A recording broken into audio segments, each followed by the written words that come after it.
Just in the RV and can't really see all the little buttons on my phone. So bear with me as we get this sucker started and we talk a little bit about the evils of the legacy news media and just how terrible they are.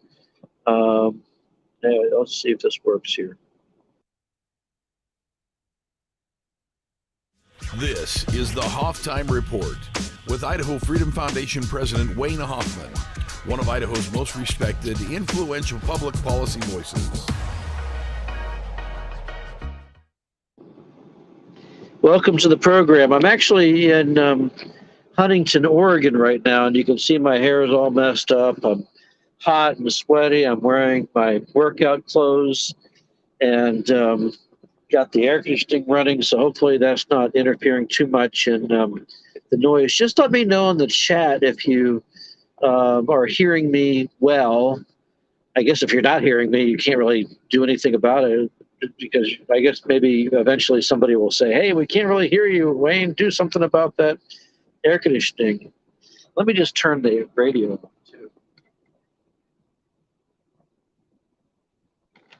At least that's a little background noise that you're not going to hear. But like I said, if you can hear me, feel free to let me know you can hear me. Okay, good.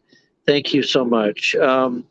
So a couple things that I wanted to catch up on. And I was on Nate Shellman's program in Boise, the 670 KBOI. And we were just talking. We initially started out talking about the news media, and then we started talking about a lot of other topics, but it was a really interesting conversation. And I just wanted to sort of recap, maybe if you haven't seen some of the commentary in the last week or so about the Freedom Foundation from the media. And this wasn't just, hey, we hate your policy ideas, we think you're terrible. I had the temerity to kind of call out the press for bias, very, very left-wing bias. And that resulted in a response from Betsy Russell, formerly of the Spokesman Review newspaper, but now at the Idaho Press, or used to be Idaho Press Tribune. And my gosh, boy, she really went after me. And, her headline, she says, Wayne Hoffman is wrong, as if people know who I am, I guess. I'm a household name or something. I don't know. But anyway, I'm in the headline. Wayne Hoffman is wrong, and essential journalism is important. And I mean, on the first part, I don't think I'm wrong, but on the second part, I agree wholeheartedly. Essential journalism is important. It would sure be nice to see some of it again. There is no real journalism in Idaho anymore. I can't, with the exception of the work that Greg Pruitt is doing at Idaho Dispatch, and he is not a trained journalist, but he seems to understand better about how to do journalism than these trained professionals at the Idaho Press Tribune and Idaho Education News and Idaho Capital Sun, all these different news outlets in quotation marks that are just filling the airwaves with nonsense, the airwaves, the newspaper, the print, whatever. But she attacked me for pointing out that the news media has really gone left of center. And what she ultimately says is, she starts out with talking about how, Scott Green, the president of the University of Idaho, called us conflict entrepreneurs. And every time the leftists want to attack us now, they use that phrase. God bless whoever at the University of Idaho came up with that phrase. I don't think it was Scott Green. It was probably, I think her name is Joy, the communications person over there. But whatever, good for them. They came up with a clever line and it stuck. And here we are 5-6 months later since he said it, and people are still saying it. But in her column, she basically reveals her own bias.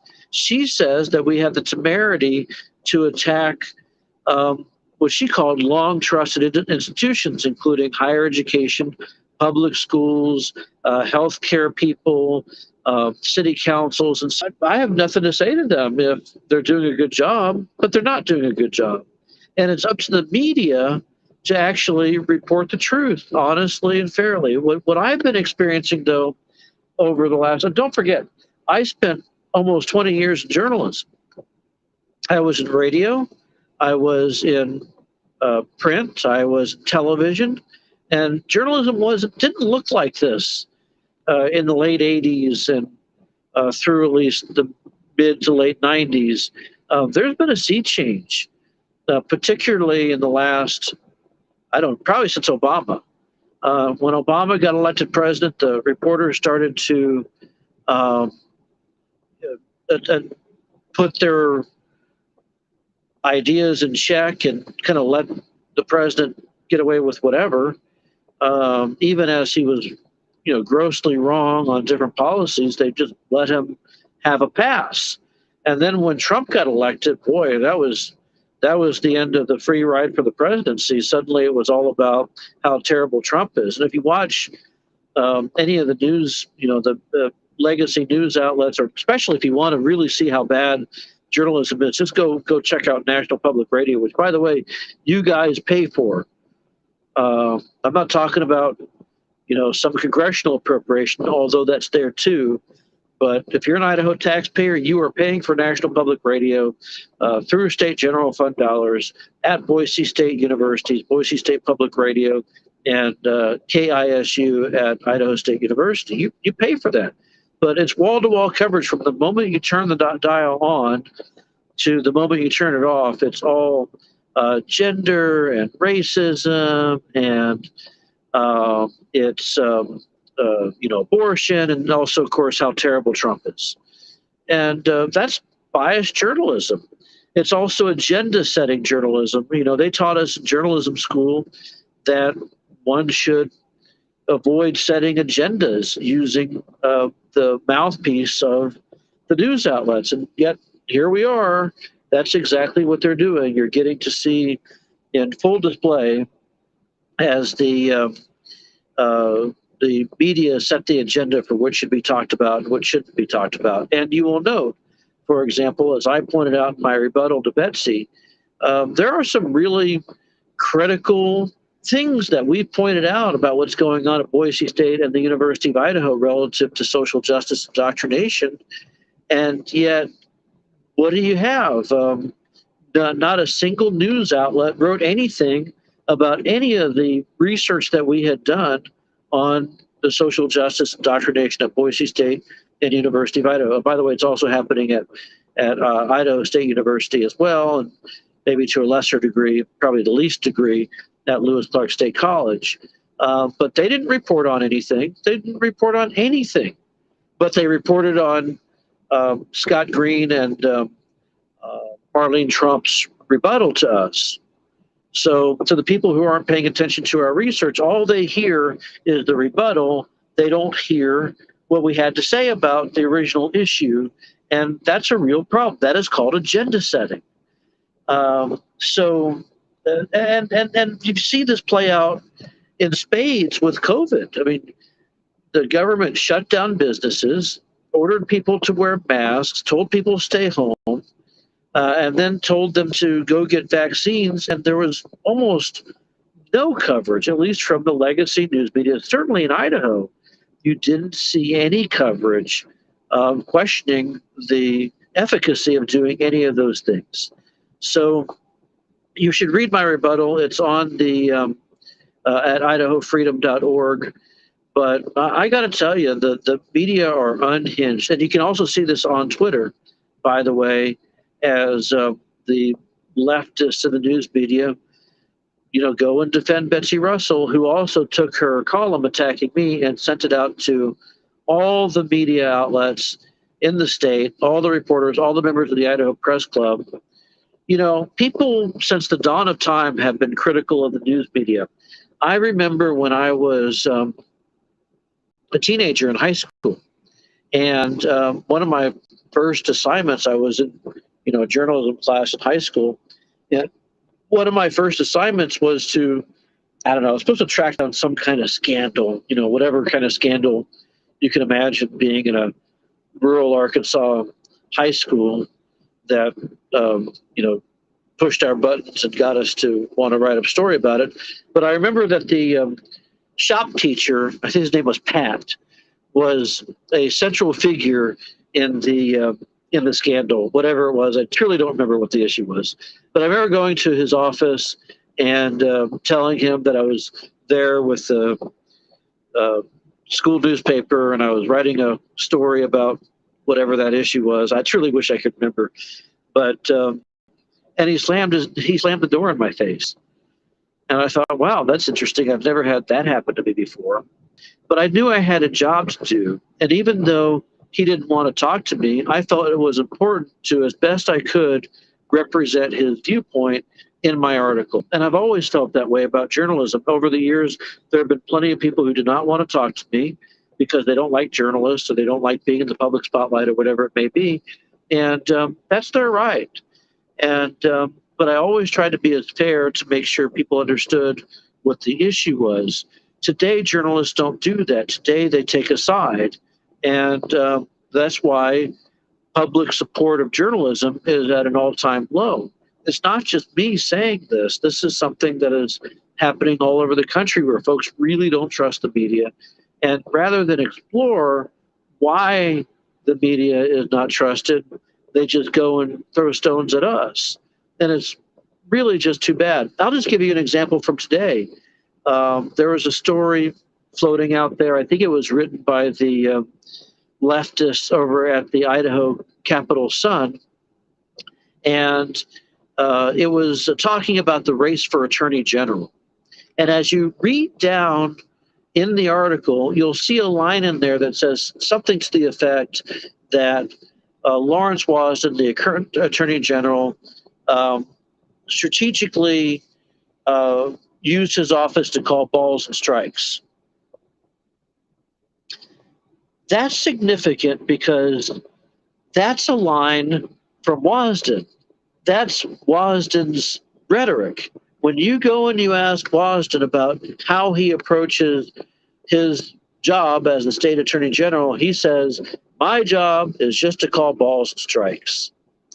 And you can choose to believe that or not, but in an article, when you're writing about Lawrence Wasden, what you would say is, Wasden says his job is to call balls and strikes. Well, I got to tell you something. Every office is more than just calling balls and strikes. Every attorney has a client, and their job is to represent that client as best they can. And sometimes that means taking positions on different issues. And you may have a different idea about how that issue should play out. That's more than calling balls and strikes. That's using judgment based on your political ideology, based on your legal strategy, based on your ideas of what's important and what's not, and what issues you support and don't support. So it's more than calling balls and strikes. So when you read that article and you see the Idaho Capital Sun simply portraying this as a fact without any attribution or anything, it just says Lawrence Wasden is the attorney general and his job is to call balls and strikes. No, I mean, that's interesting, but it's simply not true. And I hope that you'll take time to watch Brian Hyde's report, Nowhere to Hide, on our YouTube and Facebook pages, where he breaks down, a couple, 3 stories a day, twice a week, and talks about this because it's very, very subtle. And sometimes you might not even pick up on what it is the media is doing or media are doing to try to manipulate people's thinking about a particular issue. So just be careful out there as you're reading the stories in the press, because they're very clever about just kind of shading things as being facts, when in reality, they're not facts at all. So I have written a response to Betsy. I highly recommend that you read what she wrote so that you get a better understanding of where her mindset is. But I wrote a response. I'm going to write some additional responses because then she just randomly attacks me for, calling out socialism. And she says, well, Wayne's wrong about socialism because, for example, he thinks the public education system is socialism, and it's not because it's in our state constitution. Folks, you can have socialism in your constitutions. It happens everywhere. It's in our constitution. It's in other state constitutions.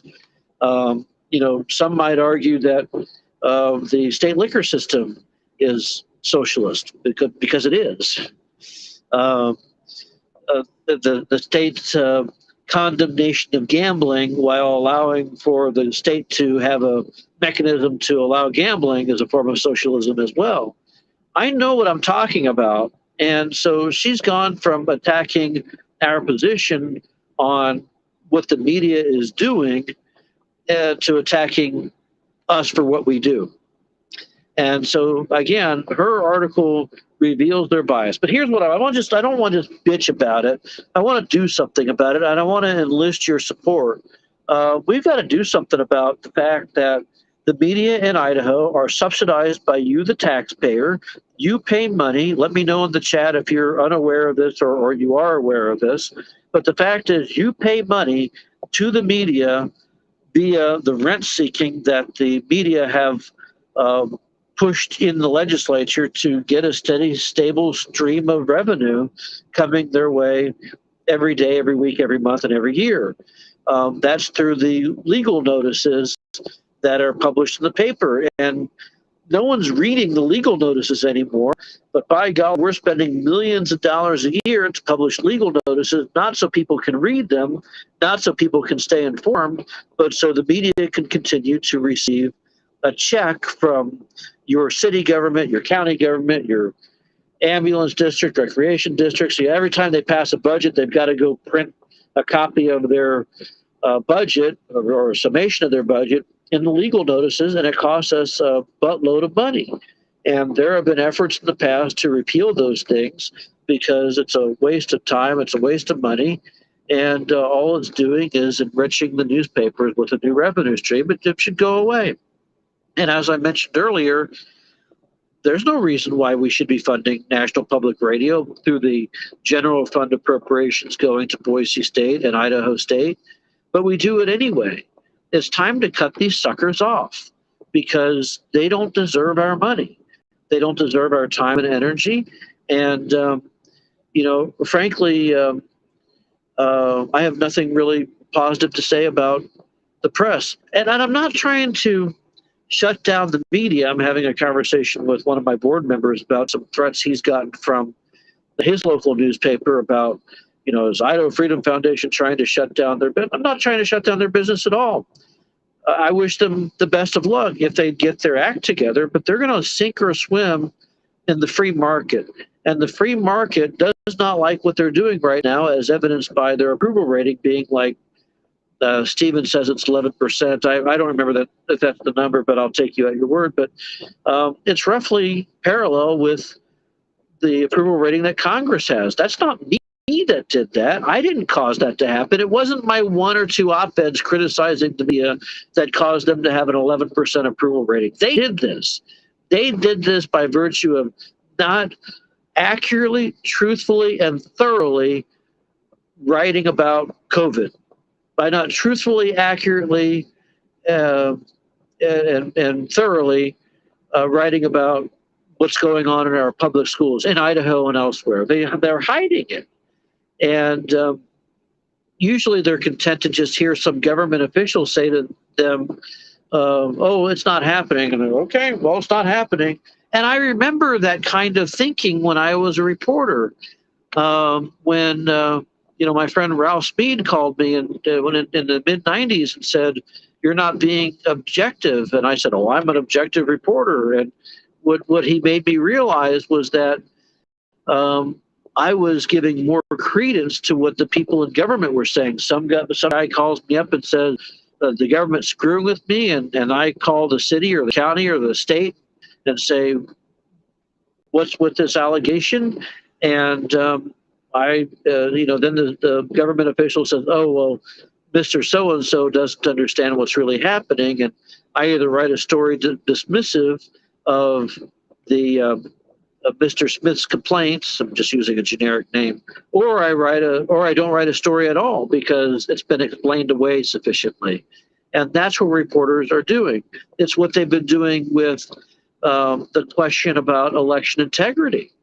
The reporters call their Secretary of State, and their Secretary of State says, "What can I do for you, Mr. or Mrs. Reporter?" And the reporter says, "Well, we've had allegations that there's weaknesses in your election security." And Secretary of State says, "Oh no, there's no weaknesses, no irregularities. The election integrity is just fine." And all the reporters and all the states call their own Secretary of States and ask them the same question. All the Secretary of States say, "Oh, there are no issues here whatsoever." Of course they do. What are they supposed to say? "Oh yeah, we just conducted an election and there's a bunch of fraud and we can't do anything about it. We don't know anything." I mean, they're going to say that we have a wonderful election system and there is no fraud and everything's just fine and you should trust the system. Well, the problem is that elected officials and government bureaucrats are always going to defend the system. It's up to reporters to dig deeper and to at least hear out the people who have allegations that something's not right, whether it's regarding COVID or elections or indoctrination in the public schools. That's their jobs. Instead, and Betsy Russell revealed this very plainly in her commentary, that we're attacking long trusted institutions, as in her own words. So she feels it's her job, and Kevin Richard at Idaho Education News feels this way too, as do other people, that it's their jobs to protect these institutions. No, it's not. When I was a reporter, I always believed that it was our jobs to get to the bottom of what was really going on, and no institution was somehow protected because you're the public school system or you're the university system or you're the police or whoever it may be. Everyone was fair game if they were doing something that was wrong or defied expectations or failed to program and failed to perform, or money that was wasted, whatever. I mean, this is not how it's supposed to go, where they just take the government officials at their word. So anyway, I thought it was really interesting that Betsy decided to take the fight to us. The other things that I would point out as well, in her article, she quoted Bob Fick, and I don't know if I like Bob, he's a nice guy, former Associated Press writer. And everyone knows that Bob Fick is a socialist. They knew it when he was a reporter at the Associated Press. That's fine, I guess. Sometimes he would let his bias show through, sometimes he wouldn't. But I would argue that Bob is far less biased, and was far less biased in his reporting so many years ago than Betsy Russell is today. But today he's an independent operator. He's retired, and he hates conservatives. He's always hated conservatives, and now he's talking about how there aren't enough reporters to keep up with. He used apparently an expletive in describing us. So already that he's biased too. He's not. Betsy is quoting Bob Fick not because he's giving a dispassionate view of journalism today, but because he's conservatives, and now he's free to go say that. And so he's being quoted as a dispassionate, objective reporter, but he's not. He's somebody with a very hard and fast opinion, and it happens to be very left of center. The other thing that was kind of funny in her commentary is that she decided the only lawyer she knows that she can go interview about whether we should be sued for criticizing the media was Betsy's mom. I don't know what else to say about that. That tells you everything you know. How many lawyers do you need to do you know in Idaho that could talk to you about, our First Amendment rights guaranteed in the U.S. Constitution? And she knows the answer. For some reason, she just wanted to throw her mom into commentary so she looks more human or approachable or something. I don't know. But bottom line, folks, is I would love to see the media go back to being objective, being conservatives fairly. asking questions of healthcare providers, of various elected officials, of city government, county government, you name the institution. I would love to see them start asking the questions that we've been asking, about the efficacy of masks, the vaccine. I mean, look at how, before they said you get the vaccine and it will stop the spread of COVID, and now the narrative is get the vaccine, it won't stop the spread, and it won't stop you from getting sick either, but go get the vaccine anyway, maybe it'll make you less sick. And the won't question that, won't question it at all. So I intend to work diligently to stop taxpayer funding from reaching these guys. And hopefully maybe they'll wake up and start recognizing that, yeah, journalism is essential. Real journalism is essential. You're not getting real journalism now.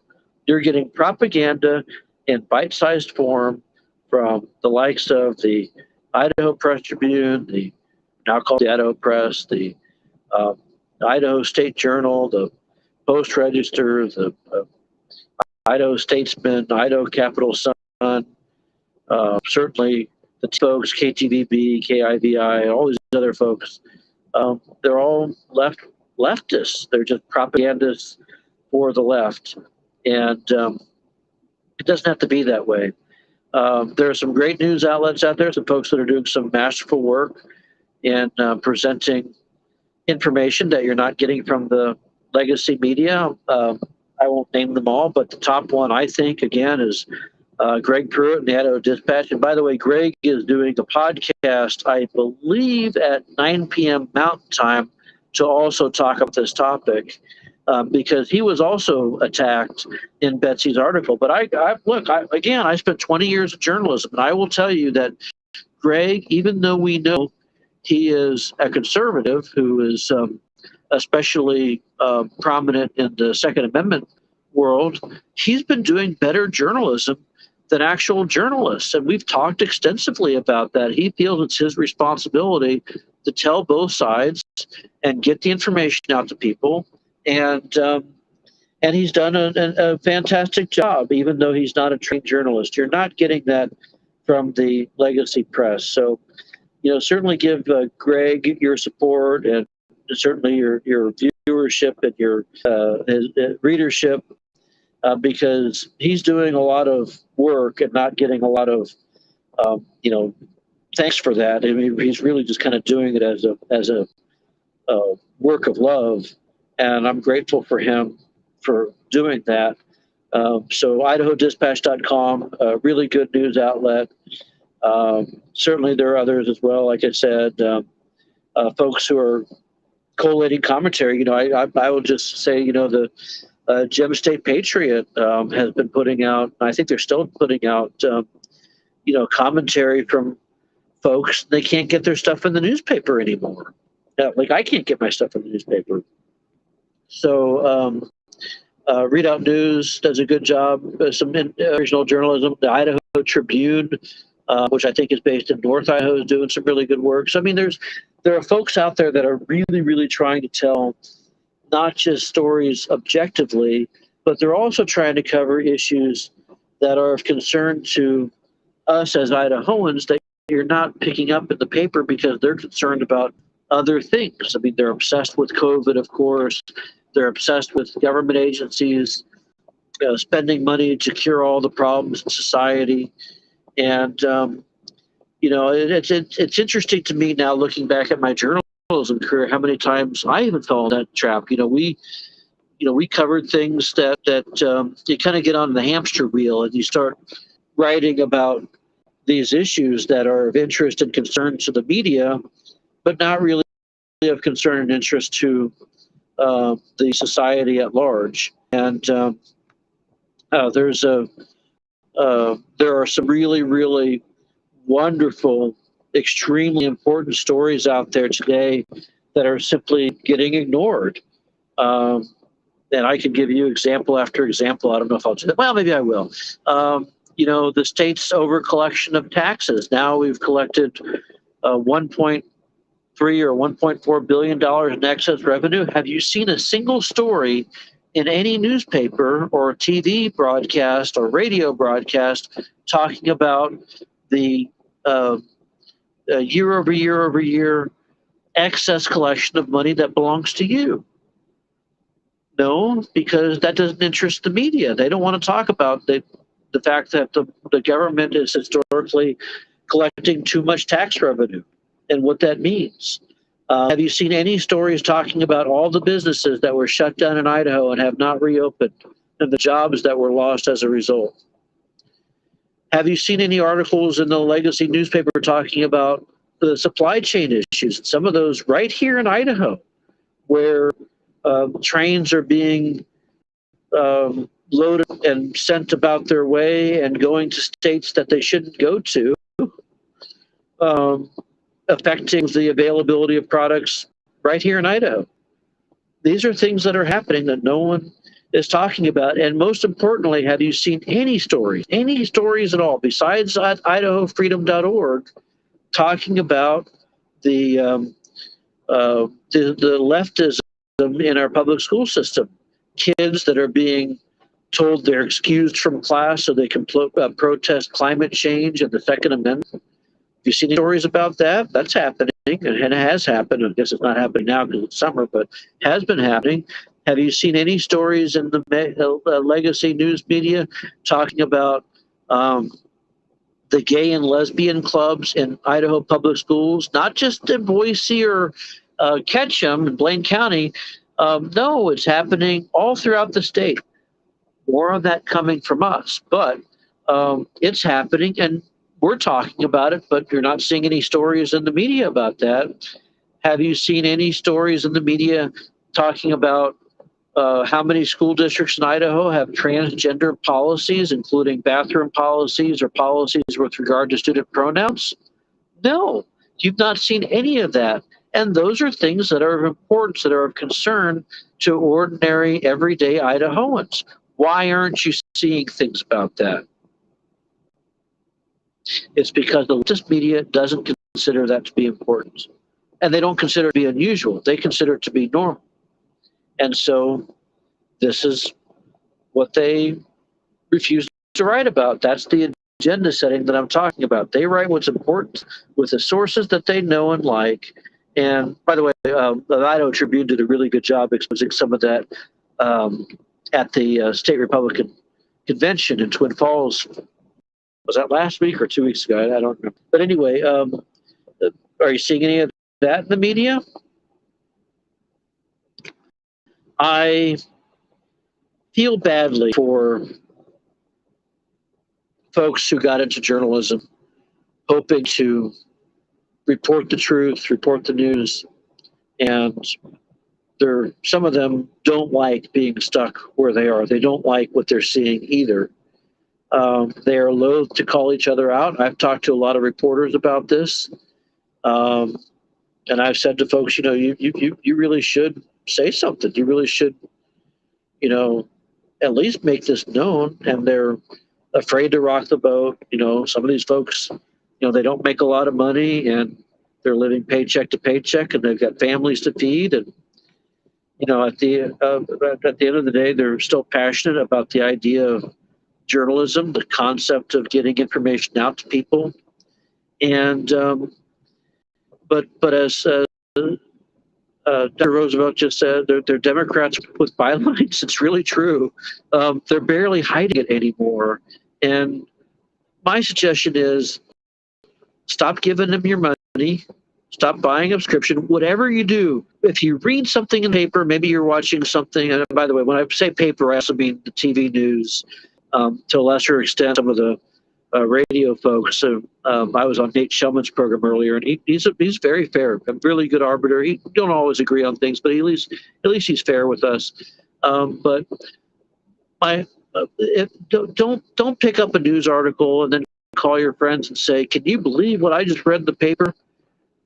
I used to get that all the time, and I still get sometimes. I read this in the paper. I just can't believe this about you. And I stop believing the paper because it's not true. Here's the real story. Don't believe what you read in the paper. There's a quote attributed to Mark Twain. I don't know whether he said it or he didn't say it, but those who don't read the paper are uninformed, and those who do are misinformed. And just keep that in mind, because if you are reading the newspaper, you are misinformed. Get the facts for yourself. Look at the original source data. Look at the documents that they're quoting from to form their stories, and form your own opinion. And oftentimes, if you actually do your own research, you'll find that what you're being told by the press simply isn't true. So don't just take their word for it. Don't give your money to them. And maybe even if you are feeling like it, call those guys up and ask them, where are the conservatives in your paper? I understand Wayne Hoffman writes a weekly column. Why don't you run that anymore? Is it because, he calls a spade, or is it because his opinions are unpopular to you? What's the reason? But not just me. There are plenty of other people who are right of center, conservatives, libertarians, folks who believe in true limited government, free markets, and they're also being shut out of the newspaper. Occasionally they'll throw something in there to make it look good, like they're still listening. But for the most part, they are shutting folks out. And they're shutting them out of their opinion pages, and they're shutting them out of their stories. And my final piece of advice is, if you're a public official, if you're an elected official, if you're somebody who perhaps is in the public spotlight for whatever reason, and you get a call from the media, make sure that they're unbiased reporters before you agree to talk to them, and watch what it is they're saying. Sometimes they'll just email a question to you, and they'll say something like, I've written this story and I want to get a comment. Well, if you've written the story already, how can you write your story before you even talk to me? You've already decided what the outcome is going to be, but you've written the story and now you want me to comment on your story. How about you call me with, just some ideas in your mind based on, the conversations you've had, but you haven't written a word yet because you don't know what to write, because you haven't interviewed the subject of your story yet. I never did that. I never called somebody up and said, I'm writing a story and I want to just get a comment from you, because unless it was, something that was, just your, rudimentary, an accident occurred or whatever. I need you to comment on this. But if I was writing serious journalism and wanted to make sure that various sides of a complex policy issue were represented, I would write a single word until I spoke to everybody so that I knew how to frame it. But they're not doing that now. They truly write their stories. They talk to all their lefty buddies, talk to all their lefty politician allies, and then they call you and ask for a comment. And what do you think you get with that? You just basically get inserted in the story somewhere, buried deep down inside, and no one pays any attention to it. So it's very frustrating. It's the reason why we have a policy not the media anymore, because they really are that bad. So anyway, that's all I have to say for right now. I'll be back on Thursday, and I want to talk a little bit about, maybe more about this, but there's some other issues I want to talk about, including my comment on the state's Medicaid system and whether it's paying for transgender procedures, including hormone blockers, puberty blockers, hormones, and surgeries, because that's a very important issue to me. And I'll talk some more about that on the next stream. But I appreciate all of you for tuning in. Certainly, if you have questions or comments, hit me up at wayne@idahofreedom.org. Certainly hit the like button, subscribe, turn on the bell notifications so that you know when I'm going live. And also, thank you all for supporting us, for supporting our work, for often I've seen people defending what we've had to say about the press and the government, various other institutions, including the education system and the medical establishment and various other folks. And thank you for being there for us. Thank you for believing in the work that we do, and look forward to talking to you again next time. Bye-bye.